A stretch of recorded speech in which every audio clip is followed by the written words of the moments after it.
असली तो शिक्षा की देवी राष्ट्रमाता सावित्रीबाई फुले है। सर, आप बता रहे हैं कि असली शिक्षा की देवी राष्ट्रमाता सावित्रीबाई फुले है। सारी दुनिया तो सरस्वती माँ को बोलता है कि सरस्वती माता शिक्षा की देवी है। आप शादी विवाह कैसे करते हैं? शादी विवाह अर्जक विधि से करते हैं।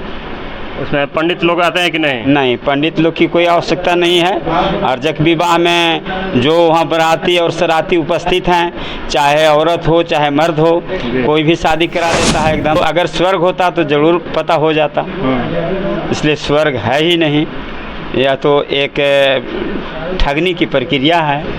तो आप लोगों को कहीं डर नहीं लगता है कि ये सब गाय दान नहीं करेंगे, खटिया मचिया और तोशक तकिया नहीं दान करेंगे तो कहीं ऐसा ना हो कि वो कहीं इधर ही भटकते रह जाए? सबका विचार मंच में आप तमाम दर्शकों को बहुत बहुत स्वागत है। अभी इस वक्त हम पटना में उपस्थित हैं। हमारे पास मौजूद है रामचंद्र मेहता जी। आइए मिलकर थोड़ा सा इनसे बातें करते हैं। सर, मेरे चैनल में बहुत बहुत स्वागत है आपका। चलिए, अर्जक संघ की ओर से आपका धन्यवाद। अपना पूरा परिचय बताइए सर पहले। नाम रामचंद्र मेहता, ग्राम पोस्ट थाना रिचियप, जिला औरंगाबाद, बिहार। अच्छा, तो आप अर्जक संघ में किस पद पर हैं? हम अर्जक संघ में औरंगाबाद जिला का संयुक्त मंत्री हैं। अच्छा, बताते हैं लोग कि अर्जक संघ ब्राह्मणवाद पर प्रहार करता है। बिल्कुल सही बात है, ब्राह्मणवाद पर प्रहार करता है। हाँ, मैंने आपका इस बात को कहने का मतलब कि आप लोग ब्राह्मण पर प्रहार नहीं करते हैं, ब्राह्मणवाद पर प्रहार करते हैं। हाँ, ब्राह्मण पर प्रहार हम नहीं करते हैं, ब्राह्मणवाद पर प्रहार करते हैं। अच्छा, ये जो हमारे अभी है कि हमारे प्रधानमंत्री भी देवी देवता की बात करते हैं, पत्थर में प्राण डालते हैं, इस विषय में क्या कहेंगे? देखिए, प्रधानमंत्री खुद ब्राह्मणवाद के गुलाम हैं जी। वो आरएसएस के प्रोडक्ट हैं जी जी। और ब्राह्मणवाद के गुलाम हैं जी। वो मानववाद के बारे में उनको जानकारी नहीं है और इसीलिए वो राम को लाए अयोध्या में जी। और यह बात अगर सत्य रहता तो राम उन पर कृपा करते जी। लेकिन अयोध्या से वो हार गए। तो ब्राह्मणवाद एक काल्पनिक विचारधारा है। अच्छा। जो ऋग्वेद के ब्राह्मण जो धर्म है जी।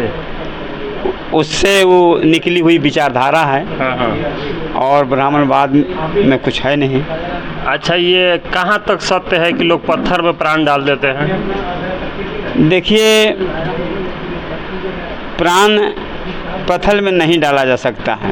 प्राण की जब आदमी में नहीं डाला जाता है, कोई मैंने सजीव में नहीं डाल पाते हैं, तो पत्थर में प्राण कैसे डाला जाएगा? लेकिन यह तो लोगों को भ्रमित करके और दिमागी गुलामी बना करके दिमाग को गुलाम बना करके अब मनवा दिया जाता है, विश्वास करा दिया जाता है। पत्थर में प्राण अगर डाला जाता तो सारे पत्थर बोलने लगते और भोजन करने लगते, क्रिया कर्म करने लगते।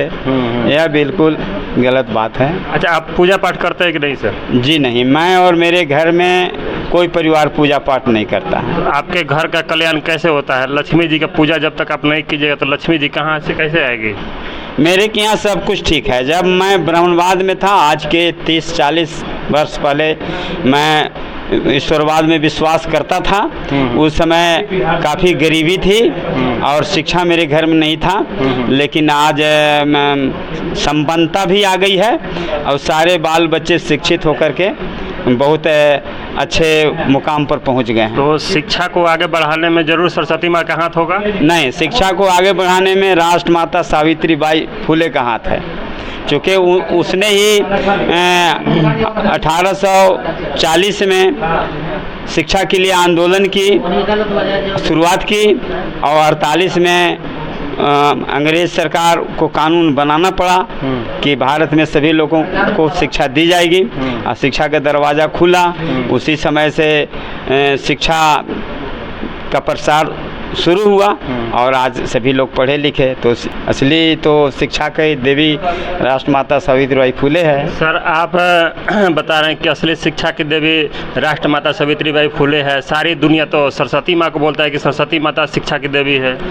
देखिए, सरस्वती माँ के न तो माता पिता का नाम है, न कोई ऐतिहासिक अस्तित्व है, ना ये है पता कि सरस्वती माँ किस भारत की भूमि में किस जगह पर वो पैदा ली, किस स्कूल यूनिवर्सिटी में वो पढ़ी, वो कौन सब्जेक्ट का विशेषज्ञ बनी। माने कुछ भी माने ऐतिहासिक तथ्य नहीं है सरस्वती माता के संबंध में, तो कैसे माना जाए, यह काल्पनिक पात्र है। अच्छा, आप शादी विवाह कैसे करते हैं? शादी विवाह अर्जक विधि से करते हैं। उसमें पंडित लोग आते हैं कि नहीं? नहीं, पंडित लोग की कोई आवश्यकता नहीं है। अर्जक विवाह में जो वहाँ बराती और सराती उपस्थित हैं, चाहे औरत हो चाहे मर्द हो, कोई भी शादी करा देता है एकदम सिंपल भाषा में। और श्राद्ध का कार्यक्रम कैसे करते हैं? श्राद्ध भी उसी तरह का होता है। उसमें अर्जक पत्ती से जो भी उपस्थित लोग हैं वो शोक सभा का आयोजन होता है। मूर्ति रखकर उस पर फूल माला डालकर उनके विचार दर्शन का चर्चा किया जाता है। आप लोग भी खटिया मछिया और गाय दान करते हैं? किसको दान करें हम लोग? स्वर्ग में भेजने के लिए। स्वर्ग होता ही नहीं है। सारे लोग तो बोलते हैं कि स्वर्ग और नरक होता है। देखिए, आज के परिवेश में पूरे अंतरिक्ष में जी, पूरे ब्रह्मांड नहीं, पूर्वी निहारिका नहीं, पूरे अंतरिक्ष में कहीं भी कुछ है तो वैज्ञानिक को पता है, क्योंकि पदार्थ का न्यूट्रॉन सब कुछ बता देता है। तो अगर स्वर्ग होता तो जरूर पता हो जाता। इसलिए स्वर्ग है ही नहीं, यह तो एक ठगने की प्रक्रिया है। तो आप लोगों को कहीं डर नहीं लगता है कि ये सब गाय दान नहीं करेंगे, खटिया मछिया और तोशक तकिया नहीं दान करेंगे तो कहीं ऐसा ना हो कि वो कहीं इधर ही भटकते रह जाए? देखिए, विज्ञान के खोज के मुताबिक अगर कोई वस्तु है तो उसमें आयतन और वजन जरूर होता है। अगर आयतन और वजन नहीं है तो वो वस्तु है नहीं। तो उसी तरह से काल्पनिक देवी देवता की चर्चा है। अगर काल्पनिक देवी देवता अगर कहीं हैं तो उनमें आयतन और वजन होता, लेकिन आयतन वजन नहीं है, इसलिए काल्पनिक देवी दुर्गा है नहीं। और जब है ये नहीं है तो डर किससे रहेगा? अच्छा, आप बोलते हैं कि पूजा पाठ हम नहीं करते हैं, कोई भी देवी देवताएं नहीं होते हैं, तो अभी आपके हिसाब से अभी के समय में किन को पूजा पाठ करना चाहिए? देखिए, पूजा तो किन्हीं को नहीं करना चाहिए, लेकिन सम्मान देना चाहिए।